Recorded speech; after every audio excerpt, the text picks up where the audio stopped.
I notice as I'm getting deeper in my meditation, I'm more sensitive to other people's emotions, is what I noticed. Yes. So, and I wanted to talk about that. Yes. So I put it on Facebook, and somebody who studied with me long time ago, she's in Florida, she's a nurse. She wrote me and said, yeah, it's so true. But how do I deal with it? So I bring out two aspects. One is everyone understand physically speaking, as your system becomes cleaner, you become more sensitive. Say suppose you don't take salt, sugar, or you don't take coffee or anything. You just take a little bit of any of that, or you don't eat junk food and eat a donut and you get sick, because your system is very sensitive. Here you go from here to Mexico, you get sick, and there they don't get sick because they have immunity, because our system is clean, we are sensitive. Same way mentally and emotionally we become more sensitive as we evolve. So as we evolve, it becomes our greater responsibility. So you cannot do halfway. As you evolve, you have to take more responsibility. You are at the bottom of, in the company, ordinary worker, you can be replaced. No, nobody will miss you. But as you come up higher and higher and higher, and you become CEO, you have greater responsibility. Same way, spiritually, as you evolve, you have greater responsibility. So what we need to do, as we evolve, okay, we have to build up much more focus. So that is my answer. If somebody has a lower stage of evolution, they are dull. They don't feel sensitivity. People are dying, they don't care. They're in ignorance. When you become aware, you become more sensitive. And when you evolve to sattvic level, like purity level, you become still more sensitive to simple things. So one needs to cultivate, as you become more sensitive, two things. One is non-attachment. Cultivate non-attachment, so you don't take it personally.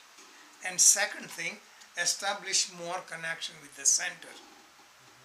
Connection with the center means you remain focused within, so that you can see everything like a revolving around it. I am permanent, but world is impermanent. What people do is impermanent. What they say is impermanent. So you can create a distance so they don't touch you. I need to be able to create a distance right then and there when it's happening. Right. Because I feel myself being pulled into it. Right. So I need some sort of a verbal reminder or something. Instant. Right. Or technique is breath. I need it. Okay. Sometimes I'll go like that. I'll try to. Right. Just watch the breath. Slow down the breath. Okay. Because see, if you look at it, if you are here, at the body level and sense level, then world is there. You interact, they can topple you. But if you are deeper inside, they cannot touch you. If your senses are scattered, I give the example of sticks. If somebody gave you one stick at a time, you can break down, but 10 sticks at a time, bunch. So if you are integrated, they cannot break you down. If you're standing on one leg, somebody can topple you. You're sitting down or lying down, they cannot topple you easily. So create that distance. Also observe the breath, so you can create the distance. Okay. It's also good to try and think of a good affirmation and use that affirmation when it pops up. Right. That's a good idea. Yes. Yeah. So this again. The only problem is with the attachment. I'm just going to go over this for a second. Maybe you can help me out. I noticed that the attachment will come up, and I'll be attached to whatever's happening, and I know I shouldn't be attached, or I mean, there's no reason to be attached. But all of a sudden, you're caught up into it. So this is why this we have to cultivate over years. See, certain things you can apply immediately, and other things you have to cultivate. So like you have an exam, and you don't study, and they say, oh, night before you come up, but at the time of exam you forget it. The people who go into Olympics, they practice all year, Yeah, all day long. so that it becomes automatic. They don't have to think. So this way, spiritual maturity is you make it so automatic that you are already prepared. And additionally, you watch the breath and slow down. Thank you. Thanks, Can John. I add something with that? Because that's what I'm working on now. So something will happen, and I'll try to remind myself, all right, stop. I take 3 deep breaths. That's good. And I think in terms of energy, so I feel like I let it be fluid, because the minute I hook onto it, it becomes something solid.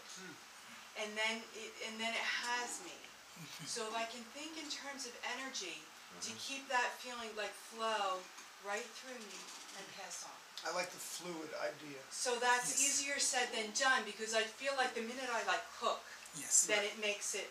So, But if you can breathe and let it flow. yes. Right, that's So cool. any technique works for you, visualize, Right. apply it. Yeah, but you cannot do everything at last minute, so you need preparation Right, and some ways of visualizing or affirmation. right.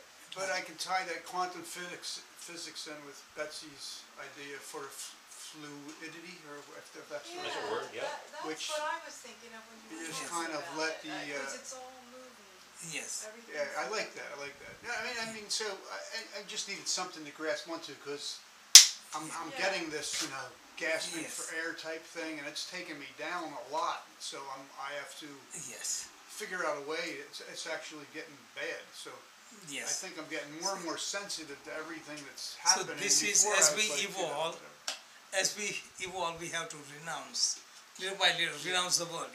Yeah. Slow down. This downsize. Yeah, You know. I gotta give it back. Yeah. The whole world.